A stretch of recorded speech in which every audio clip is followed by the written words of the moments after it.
وہ کتنی ہی ریاکاریاں کرے، اس سے کیا حاصل؟ وہ اپنی فریب کاریوں سے ایمان بالرسالت کے جنازے کو کتنی دیر تک اپنے خانے دل میں روک سکتا ہے؟ ایک جنازہ ہے، اٹھائے پھر رہا ہے۔ تقاضا کسے کہتے ہیں؟ تقاضے کے کیا معنی ہیں؟ تقاضا کہتے ہیں کسی چیز کو تسلیم کر لینے کے بعد اس مخصوص شے کے تعلق سے جو ذمہ داری کسی شخص پر عائد ہوتی ہے، اس کا نام تقاضا ہے، اس کا نام تقاضا ہے۔ جو چیز جتنی اہم ہوگی اس کے تقاضے بھی اتنے ہی اہم ہوں گے۔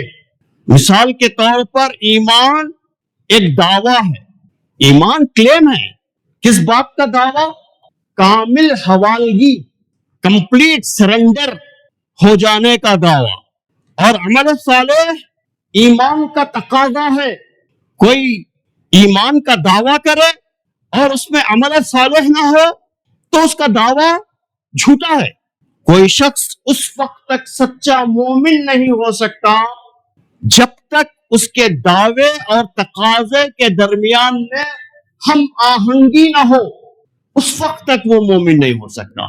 ایمان اور عمل صالح کی اہمیت کو قرآن مجید نے جگہ جگہ بیان کی ہے۔ قرآن میں متعدد آیتیں ہیں کہ دونوں کے درمیان میں کس طرح کی ہم آہنگی پائی جاتی ہے، اس تقاضے کو بار بار بیان کیا ہے۔ سورہ بقرہ آیت نمبر 82 میں فرمایا والذین آمنوا وعملوا الصالحات اولئک اصحاب الجنۃ هم فیہا خالدون۔ جو لوگ ایمان لائے اور عمل صالح اختیار کیے، ایمان لا کر بیٹھ نہیں گئے بلکہ عمل صالح اختیار کیے، اللہ تعالیٰ ان کو نعمت بھری جنتوں کے اندر داخل کرے گا۔ تو ایمان کا تقاضا عمل صالح ہے۔ یوں سمجھیے کہ ایمان بیج ہے، جب کسی کے سینے کے اندر وہ بیج چلا گیا تو پودا ہونا، پھر وہ بڑا ہونا، پھول پھل لگنا ضروری ہے، ورنہ یہ سمجھنا چاہیے کہ وہ جو بیج تھا وہ دفن ہو گیا، وہ جل گیا، وہ ناکام ہو گیا۔ اسی طرح ایمان لاتے ہی عمل صالح کی باری آتی ہے۔ ابھی ایمان لایا، چند گھنٹے بھی نہیں گزرے کہ مؤذن اذان کے لیے اذان سے پکارتا ہے، اذان کے ذریعے حی علی الفلاح، تو اسی وقت فیصلہ ہو جاتا ہے کہ مدعی ایمان عمل کے لیے بھی تیار ہے کہ نہیں، عمل کے لیے بھی تیار ہے کہ نہیں، اسی وقت فیصلہ ہو جاتا ہے۔ دوستو، رسول اللہ صلی اللہ علیہ وسلم سے محبت کا اہم ترین تقاضا آپ صلی اللہ علیہ وسلم کی اطاعت ہے۔ آپ صلی اللہ علیہ وسلم سے محبت کا اولین تقاضا مکمل اطاعت۔ اللہ تعالیٰ فرماتے ہیں وَمَن يُطِعِ الرَّسُولَ فَقَدْ أَطَاعَ اللَّهَ، جس نے رسول اللہ صلی اللہ علیہ وسلم کی اطاعت کی، اس نے اللہ کی اطاعت کی، اس نے اللہ کی اطاعت کی۔ وَمَن تَوَلَّى فَمَا أَرْسَلْنَاكَ عَلَيْهِمْ حَفِيظًا، اور جو منہ موڑ گیا، بہرحال یہ کہ ہم نے تم لوگوں پر اس کو پاسباں بنا کر تو نہیں بھیجا۔ دوستو، سب سے پہلا تقاضا یہ ہے کہ آپ صلی اللہ علیہ وسلم کی اطاعت کی جائے۔ صحابہ رضوان اللہ تعالی اجمعین کیسی اطاعت کرتے تھے؟ اطاعت کا جذبہ کیسا تھا؟ ایک مرتبہ حضور اقدس صلی اللہ علیہ وسلم مسجد نبوی میں خطبہ ارشاد فرما رہے تھے، تو مسجد میں ادھر ادھر بھی لوگ ٹھہرے ہوئے رہتے ہیں، یہاں پر بھی ٹھہرے ہوئے رہتے ہیں لوگ، دروازے میں ٹھہر جاتے ہیں، حالانکہ اوپر جگہ رہتی ہے، ایڈجسٹ ہو سکتے ہیں لیکن ٹھہر جاتے ہیں۔ ایسی کچھ لوگ ٹھہرے ہوئے تھے، تو دوران خطبہ آپ صلی اللہ علیہ وسلم نے ارشاد فرمایا بیٹھ جاؤ، بیٹھ جاؤ۔ تو حضرت عبداللہ بن مسعود رضی اللہ تعالی عنہ راستے سے آ رہے تھے، ابھی مسجد کے اندر داخل نہیں ہوئے، لیکن رسول اللہ صلی اللہ علیہ وسلم کی یہ آواز آپ کے کان میں پڑی کہ بیٹھ جاؤ، اور آپ وہیں پر سڑک پر بیٹھ گئے، نہیں بیٹھ گئے۔ اور تفصیل ہے، تفصیل میں جانے کا وقت نہیں ہے۔ حضور نے پوچھا کہ میں نے تو ان لوگوں سے کہا تھا اور تم بیٹھ گئے، کہا کہ بس آپ کی آواز سنا اور بیٹھ گیا۔ بس حضرت عثمان غنی رضی اللہ تعالی عنہ کو رسول اللہ صلی اللہ علیہ وسلم نے صلح حدیبیہ کے موقع پر اپنا ایلچی بنا کر بھیجا تھا مکے میں۔ تو آپ مکے میں گئے تو اپنے چچا زاد بھائی کے گھر پر قیام کیا، صبح ہوئی تو آپ تیار ہو کر گفتگو کے لیے، ڈائلاگز کے لیے آپ صلی اللہ علیہ وسلم تشریف لے جا رہے تھے، تو آپ کا پائجامے کا ازار وہ پنگڑیوں سے کچھ نیچے تھا۔ ان کے چچا زاد بھائی نے عرض کیا کہ اے عثمان غنی، آپ تو جانتے ہیں کہ عرب کے جو سردار ہوتے ہیں، جتنا بڑا سردار ہوتا ہے اتنا زیادہ ازار کو وہ زمین پر لٹکاتا ہے۔ تم اگر ایسا جاؤ گے تو تمہارا مذاق اڑائیں گے لوگ، تمہاری گفتگو بھی اچھی نہیں ہوگی، میری مانو تم اپنے ازار کو نیچے کر لو۔ تو حضرت عثمان غنی نے پوری باتیں سنی اور صرف ایک ہی بات ارشاد فرمائی کہ میں نے رسول اللہ صلی اللہ علیہ وسلم کو ایسا ہی پاجامہ پہنتے ہوئے دیکھا، اور میں ہرگز اپنے ازار کو، اپنے پائجامے کو نیچے نہیں کروں گا۔ ویسے ہی تشریف لے گئے۔ حضرت حذیفہ بن یمان یہ فاتح ایران تھے، انہوں نے ایران کو فتح کیا۔ جب ایران پر حملہ کیا گیا تو مذاکرات کے لیے کسریٰ نے، ایران کے بادشاہ نے، ایران اس وقت کا سپر پاور تھا، سپر پاور طاقت تھی، اس نے آپ رضی اللہ تعالی عنہ کو مذاکرات کے لیے اپنے دربار میں طلب کیا، اور دربار میں گفتگو سے پہلے آپ کی ضیافت کے لیے کھانا پیش کیا گیا، اور حضرت حذیفہ بن یمان رضی اللہ تعالی عنہ کھانا شروع کیے تو اتنے میں آپ کے ہاتھ سے نوالا نیچے گر گیا، نوالا نیچے گر گیا، اور آپ نوالے کو اٹھانے جا رہے تھے، اس لیے کہ آپ کو وہ حدیث یاد آ گئی کہ اگر نوالا نیچے گر جائے تو اس کو صاف کر کر کھا لینا، معلوم نہیں کہ اس کے کون سے دانے میں برکت رکھی ہوئی ہے۔ یہ نبی اکرم صلی اللہ علیہ وسلم کا ارشاد تھا۔ تو آپ اس کو لینے گئے تو بازو میں ایک صاحب تھے، انہوں نے کوہنی ماری اور کہا کہ تم کیا کر رہے ہو، یہ سپر طاقت کا دربار ہے، تم اگر نیچے گرے ہوئے نوالے کو اٹھاؤ گے تو تمہاری وقت ختم ہو جائے گی، تمہاری وقت ختم ہو جائے گی، اور یہ تم آج کے لیے تو چھوڑ دو اس کو۔ تو حضرت حذیفہ بن یمان رضی اللہ تعالی عنہ نے فرمایا کہ اترکو سنت رسول اللہ صلی اللہ علیہ وسلم لہؤلاء الحمقاء، کیا میں ان احمقوں کے لیے رسول اللہ صلی اللہ علیہ وسلم کی سنت کو ترک کر دوں؟ حمقاء، ان احمقوں کے لیے میں ترک کر دوں؟ کیا اطاعت، کیا اطاعت تھی یہ؟ دوسرا تقاضا رسول اللہ صلی اللہ علیہ وسلم سے محبت کا، وہ ہے اتباع رسول صلی اللہ علیہ وسلم۔ اطاعت اور اتباع دونوں کے درمیان بظاہر کوئی فرق نہیں ہے، اور اردو زبان میں دونوں کا مفہوم ایک ہی ہے۔ اتباع اور اطاعت دونوں الفاظ استعمال کیے جاتے ہیں اردو زبان میں، لیکن عربی زبان میں بلاغت پائی جاتی ہے۔ اطاعت نام ہے فرما برداری کا، اور اتباع کہتے ہیں نقش قدم پر چلنے کا، نقش پا پر چلنے کا۔ گویا اطاعت عام ہے اور اتباع خاص ہے۔ اتباع کیا ہے؟ اتباع کسے کہتے ہیں؟ اتباع کے معنی ہے پیروی کرنا، تابعداری کرنا، پیچھے چلنا، کسی کے نقش قدم پر چلنا۔ اتباع طبیعہ سے ہے۔ طبیعہ اس بچے کو کہتے ہیں جو اپنے والدین کو دیکھ کر ان کے حرکات و سکنات کو وہ دہراتا ہے، نقل کرتا ہے۔ وہ اس کے اندر اپنی عقل کو نہیں لڑاتا، صرف ماں باپ کو دیکھ کر وہ نقل کرتا ہے۔ اسی سے اتباع ہے۔ حضور صلی اللہ علیہ وسلم کی اتباع کا حکم دیا گیا ہے۔ اس کے معنی یہ ہے کہ رسول اللہ صلی اللہ علیہ وسلم کی اتباع اور اطاعت بغیر سوچے سمجھے، بلا چو و چرا پیروی کریں، دلیل نہ پوچھیں، آرگیومنٹ نہ کریں، اس کو کہتے ہیں اتباع۔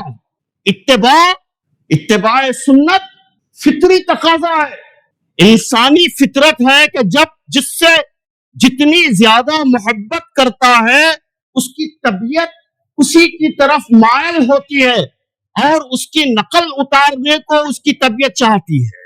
اس کے رنگ میں وہ رنگ جاتا ہے۔ کانگریسی ہو گیا تو وہ ٹوپی پہن لیا، اور ایس پی کا ہو گیا تو لال ٹوپی، حالانکہ اچھی نہیں دکھائی دیتی، پہنا ہوا ہے، کھدڑ کپڑا پہنا ہوا ہے۔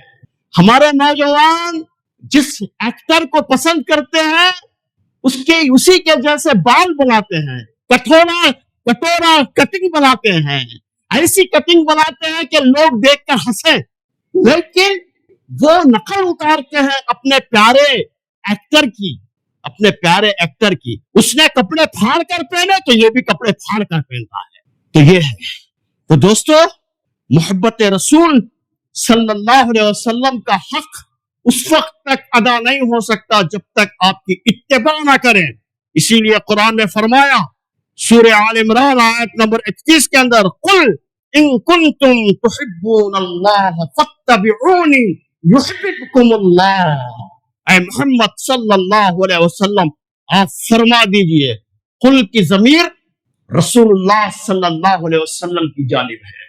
آپ فرما دیجئے کہ اگر تم اللہ سے محبت کرنا چاہتے ہو فاتبعونی، تم میری اتباع کرو۔ فاتبعونی، تم میری اتباع کرو، چاہے تمہارا اسٹیٹس کچھ بھی ہو، تم دنیا میں کچھ بھی ہو، لیکن تم میری اتباع کرو۔ اور اس کا نتیجہ کیا ہوگا؟ وَيَغْفِرْ لَكُمْ ذُنُوبَكُمْ، اللہ تمہاری مغفرت کا سامان کر دے گا۔ اور اللہ تعالیٰ بڑا غفور و رحیم ہے۔ قُلْ اطیعوا اللہ والرسول، آپ فرما دیجئے ان سے کہ اللہ اور رسول کی اطاعت کو قبول کر لیں۔ اگر یہ ایسا نہیں کرتے فَإِن تَوَلَّوْا فَإِنَّ اللَّهَ لَا يُحِبُّ الْكَافِرِينَ، اگر وہ قبول نہیں کرتے تو یقیناً یہ ممکن نہیں کہ اللہ ایسے لوگوں سے محبت کرے جو اس کے اور اس کے رسول صلی اللہ علیہ وسلم کی اطاعت سے انکار کرے۔ دوستو، حضرت مجاہد روایت کرتے ہیں، ان مجاہد قال کننا مع ابن عمر رضی اللہ تعالی عنہما، کیا فرماتے ہیں کہ میں نے دیکھا کہ حضرت ابن عمر رضی اللہ تعالی عنہ سفر میں، فی سفر فمر بمکان، اور ایک جگہ پر آپ پہنچے اور پہنچ کر آپ نے اس راستے سے ہٹ کر، تھوڑی دور راستے سے ہٹ کر چلے اور پھر اپنے راستے پر آ گئے۔ میں نے پوچھا کہ آپ نے ایسا کیوں کیا؟ تو فرمایا کہ میں نے رسول اللہ صلی اللہ علیہ وسلم کو اس مقام پر آنے کے بعد ایسا ہی چلتا ہوا دیکھا تھا، ایسا ہی چلتا ہوا میں نے دیکھا تھا۔ رسول اللہ صلی اللہ علیہ وسلم فعل ھذا فعلت، کہ میں نے رسول اللہ صلی اللہ علیہ وسلم کو ایسا ہی چلتا ہوا دیکھا تھا۔ اور حضرت ابن عمر رضی اللہ تعالیٰ عنہ روایت کرتے ہیں کہ وہ مکہ معظمہ، عن ابن عمر رضی اللہ تعالیٰ عنہ کانا یعطی شجرتن بین مکہ والمدینہ، مکہ اور مدینہ کے درمیان میں ایک درخت تھا, شجر تھا ایک, وہاں جب کبھی بھی جاتے تو فَيَقِيلُوا تَحْتَهَا, وہ وہاں پر خیلولہ فرماتے, خیلولہ کرتے. لوگوں نے پوچھا کہ آپ ایسا کیوں کرتے ہیں؟ تو عرض کیا کہ میں نے رسول اللہ صلی اللہ علیہ وسلم کو یہاں آنے کے بعد اس درخت کے نیچے خیلولہ کرتے ہوئے میں نے دیکھا. ہاں, وَيُخْبِرُوا أَنَّ رسول اللہ صلی اللہ علیہ وسلم كَانَ يَفْعَلُ ذَلِكَ, میں نے ایسا ہی دیکھا, اس لیے میں یہاں جب آتا ہوں تو ایسا ہی کرتا ہوں. ایک دن ایک بدو نے آپ کو اس حال میں دیکھا کہ آپ کے اوپر کے بٹن کھلے ہوئے تھے, اور اس بدو نے زندگی تمام بٹن نہیں لگائے, اس لیے کہ آپ صلی اللہ علیہ وسلم کو اس نے اسی حال میں دیکھا تھا. ایک مرتبہ حضرت عمر رضی اللہ تعالی عنہ نیا کرتا پہن رہے تھے, اتنے میں اپنے بیٹے عبداللہ بن عمر رضی اللہ تعالی عنہ سے فرمایا کہ چھری سے یہ آستین کاٹ دو. پوچھا کیوں, ایسا کیوں؟ میں نے رسول اللہ صلی اللہ علیہ وسلم کو ایسا کرتے ہوئے دیکھا.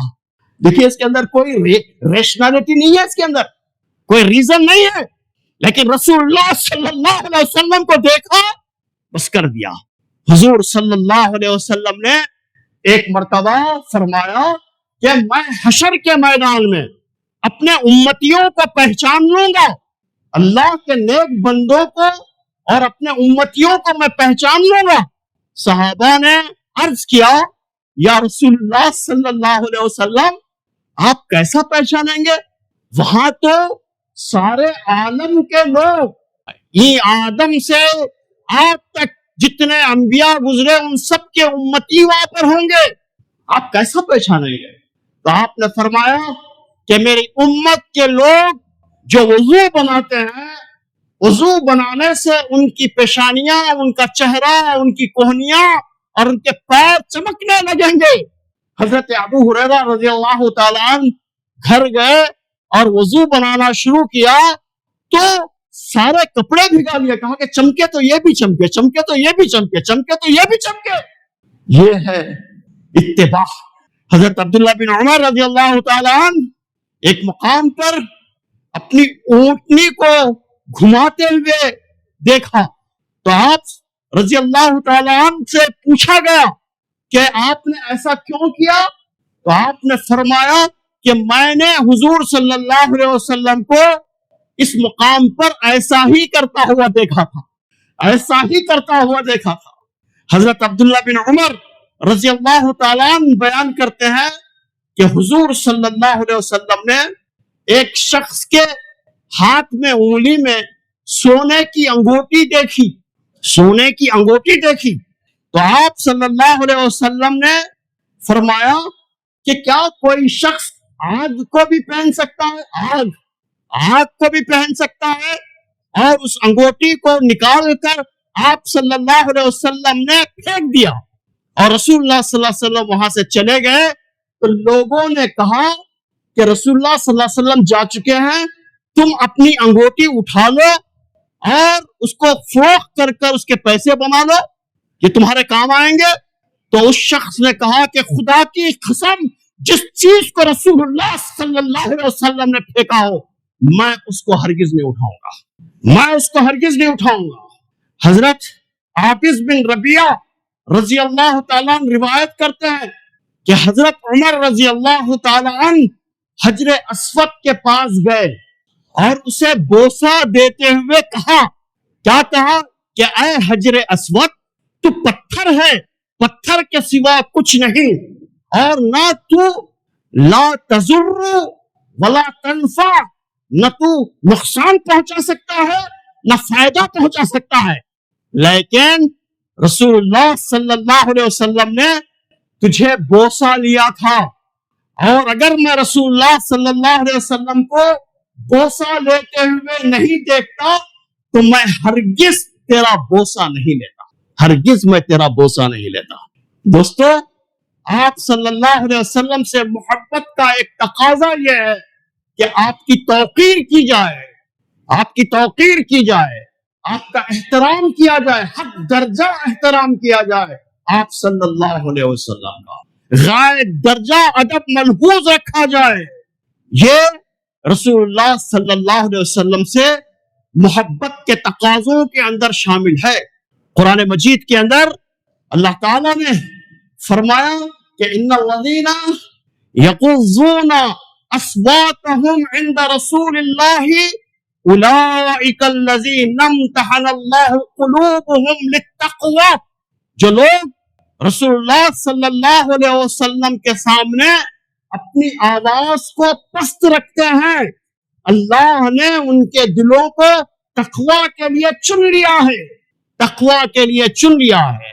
اور جو کوئی اپنی آواز سے رسول اللہ صلی اللہ علیہ وسلم کے سامنے آواز کو بلند کرتے ہیں تو فرمایا کہ اے وہ لوگوں جو ایمان لائے ہو، یا ایھا الذین آمنوا لا ترفعوا اصواتکم فوق صوت النبی ولا تجہروا لہ بالقول کجہر بعضکم ببعض، کیا ایسا نہ ہو کہ تم جس طرح آپس میں بات کرتے ہو رسول اللہ صلی اللہ علیہ وسلم سے ایسی باتیں نہ کرو، اپنی آواز کو بلند نہ کرو، کہیں ایسا نہ ہو کہ ان تحبط اعمالکم، کہیں تمہارے اعمال غلط ہو جائیں، تمہارے اعمال ختم ہو جائیں، وانتم لا تشعرون، اور تم کو اس کا شعور بھی نہ ہو، تم کو اس کا علم بھی نہ ہو، تمہارے اعمال غلط ہو گئے۔ یہاں سوال یہ اٹھتا ہے اور اٹھ سکتا ہے کہ آپ صلی اللہ علیہ وسلم کی زندگی میں تو توقیر ممکن تھی، آپ صلی اللہ علیہ وسلم اس دنیا سے رحلت فرما چکے، پردہ فرما چکے، تو اس کے بعد آپ کا احترام کیسے ہو سکتا ہے، کیسے کیا جائے؟ اس کا جواب یہ ہے کہ آپ صلی اللہ علیہ وسلم سے غائب درجہ ادب و احترام آپ کی وفات کے بعد بھی باقی ہے۔ وہ کیسے؟ آپ کی مسجد میں آواز بلند نہ کی جائے، آپ کی مسجد میں آواز بلند نہ کی جائے، آپ کے آرام گاہ پر آواز اونچی نہ کی جائے، حدیث شریف سنتے اور پڑھتے سنت مطہرہ کے اقوال کا تذکرہ ہو یا مطالعہ کرتے وقت غائب درجہ ادب ملحوظ رکھا جائے، غائب پڑھ رہے ہیں، جو عام کتابیں پڑھتے ہیں اس طرح پڑھی جا رہی ہے، لیٹے ہوئے ہیں اور آنکھ توڑ رہے ہیں، بیزارگی میں سن رہے ہیں، نہیں، متوجہ ہو جائیں، متوجہ ہو جائیں، آپ کے قول کے سامنے اپنی بات کو نہ رکھی جائے، ہوگا بھی حدیث ہوں گی ایسی، آپ کے قول کے سامنے کوئی اپنی بات کو نہ رکھی جائے۔ جب آپ کے کان میں یہ بات آ جائے کہ قال رسول اللہ صلی اللہ علیہ وسلم، اللہ کے رسول صلی اللہ علیہ وسلم نے فرمایا، تو بس متوجہ ہو جائیں اور متوجہ ہو جائیں، اور آپ اٹینشن آپ کے اندر آ جائے، پوری طرح اٹینٹیو ہو جائیں آپ۔ دوستو، یہ آپ صلی اللہ علیہ وسلم سے محبت کے چند تقاضے ہیں، اور بھی تقاضے ہیں کہ آپ صلی اللہ علیہ وسلم پر درود بھیجا جائے، آپ کی سنتوں کو زندہ کیا جائے، آپ کا جو محبوب ترین کام تھا وہ کام کیا تھا؟ وہ دعوت دین کا کام تھا، جس کے لیے آپ نے گالیاں کھائیں، پتھر کھائے، اپنے وطن عزیز سے نکالے گئے، وہ کام کیا مسلمان کر رہا ہے؟ سوال یہ پیدا ہوتا ہے، کیا وہ دعوت دین کا کام مسلمان انجام دے رہا ہے جس کو آپ صلی اللہ علیہ وسلم بہت محبوب رکھتے تھے؟ امر بالمعروف و نہی المنکر کا فریضہ انجام دیا جائے، کیا مسلمان یہ فریضہ انجام دے رہا ہے؟ اور میرے کو کیا کرنا ہے بھائی، مجھے کیا لینا دینا ہے اس سے؟ دوستو، اور رسول اللہ صلی اللہ علیہ وسلم کا لایا ہوا پیارا دین جو اس وقت مغلوب ہے، محکوم ہے، مجبور ہے، معتوب ہے، لوگ اسے بدنام کر رہے ہیں، وہ دبا ہوا ہے، مسجدوں میں محصور ہے، اغیار کا قانون دنیا کے اندر چل رہا ہے، باطل نظام چل رہا ہے، شیطان کا نظام چل رہا ہے، شیطانی قوانین چل رہے ہیں، اور ہم ہیں کہ اللہ کے رسول سے بڑی محبت ہے، محبت کے جھوٹے دعوے ہیں، ہم اس دین کو غالب کرنے کے لیے، اس کے غلبے کے لیے کچھ کر رہے ہیں؟ اگر کر رہے ہیں تو فبیہا، آپ رسول اللہ صلی اللہ علیہ وسلم سے محبت کا حق ادا کر رہے ہیں، تقاضا پورا کر رہے ہیں۔ اگر نہیں کر رہے ہیں تو آپ کے اچھل کود کرنے سے، آپ کا جھنڈا لے کر ناچنے سے کچھ ہونے والا نہیں۔ آپ ریاکاری کر رہے ہیں، آپ اس کے سوا اور کچھ نہیں۔ تو اس لیے ضرورت اس بات کی ہے کہ ہم رسول اللہ صلی اللہ علیہ وسلم کے ساتھ محبت کے جو تقاضے ہیں، ان تقاضوں کو ہم پورا کریں۔ اللہ تعالی ہمارے ساتھ خیر کا معاملہ فرمائے۔ وآخر دعوانا الحمدللہ رب